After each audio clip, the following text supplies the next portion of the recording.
Evo, zavirili smo u kuhinju kod Stele. Dobar dan, dobro nam došla pre svega u emisiju. Dobar dan, što kažu, bolje vas našla. Jeste, i da mi krenemo odmah šta ćemo da pravimo danas, da otkrijemo tajnu. Pa evo, kao što si rekla, znači, dosta je jeftino. Svi znamo da je danas velika, stvarno, finansijska kriza. Ja sam se odlučila za šarene štapiće. Vrlo je, malo je potrebno, evo, treba da me ovako susam, negde, ja sve otprilike to, ali dobro, u receptu je oko 100 grama, ali ja to dodam malo više, sve zavisi količinski koliko spremamo. Znači, treba 100 grama maka, 100 grama susama, treba jedno jaje, treba kilogram brašna, u brašnu, znači 2-3 kašičice soli i jedno pakovanje praška za pecivo, 3 deci ulja i 3 deci belog vina. Samo to? Samo to, to je sve. Da pređemo onda na pripremu. Dragi gledalci, Nataša, također i ti, sada obratite pažnju, krećemo. To ćemo vjerojatno svi često praviti. Tačno. Evo ovako, u kilogram brašna, znači ide 2 do 3 kašičice soli, s tim što ja ne volim nešto mnogo slano. Stvar ukusa. Stvar ukusa. Tako. Znači, sos smo stavili, stavljamo prašak za pecivo, kesicu. Vrlo jednostavno, brzo, efikasno, ulje. Mada, ja se izvinjavam gledalcima, ja uvek merim sa ovim šoljama od... Lakše ti je. Lakše mi od jogurta, jeste. A sad smo stavili? Sad smo stavili belo vino. Sad vidjet ćemo, ja mislim da treba još da dodamo malo i ulja, pošto je ovo 2 decimera, ali treba 3 deci, tako smo rekli. A koliko vina? Izvini. Vina isto također 3 deci, morat ćemo i vina dodati. Dobro. Tako. Znači do polovine. Tako. Ko voli belo vino, ja ga obožavam. Ali je recept sa belim vinom. Ne možemo da ga izmenimo. Tako. Pošto sam ja oprala malo pre ruke, evo ponovo ću izbrisati. Tu mi je krpa čista. Da ne kažu gledalci, gleda Stela.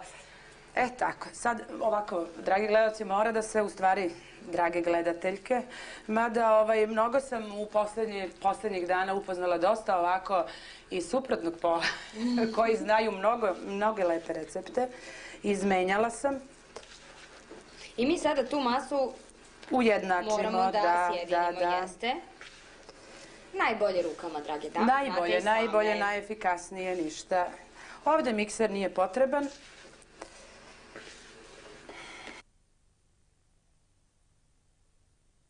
Evo, dragi gledalci, sad smo umesili testo. Ja sam se ovako malo umorila. Jedino, eto što je malo napornije, to je da treba testo da se sjedini, da se... Zato treba dosta snage. Treba, boga mi, Nataša, baš dosta snage.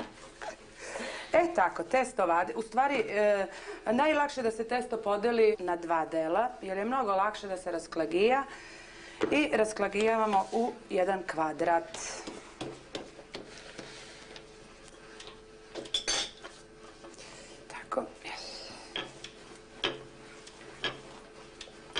Jajo se umuti, premaže preko testa.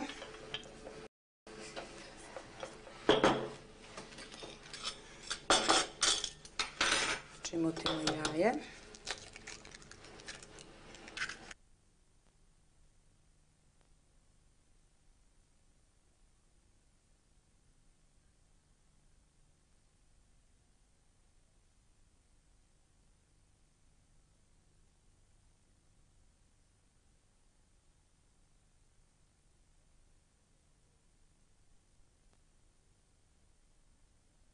Eto, dragi gledalci, naše drage domaćice, znači sve ovo što se radi sa štapićem radi se na celofanu. Sad ću uzeti drugi celofan. Znači, testo se razvija na celofanu da bi se to lakše okrenulo. Evo, pogledajte. Bravo. Sad ponovo ide jaje, pa mak, da. I posle sečemo, slažemo u pleh i pečemo i eto, gotovo.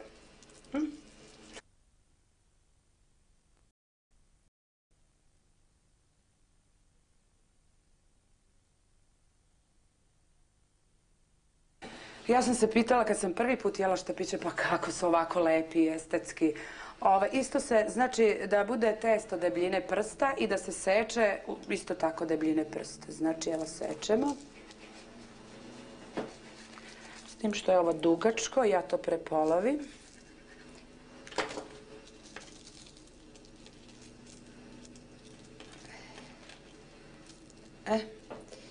Sada dolazi ono pravo.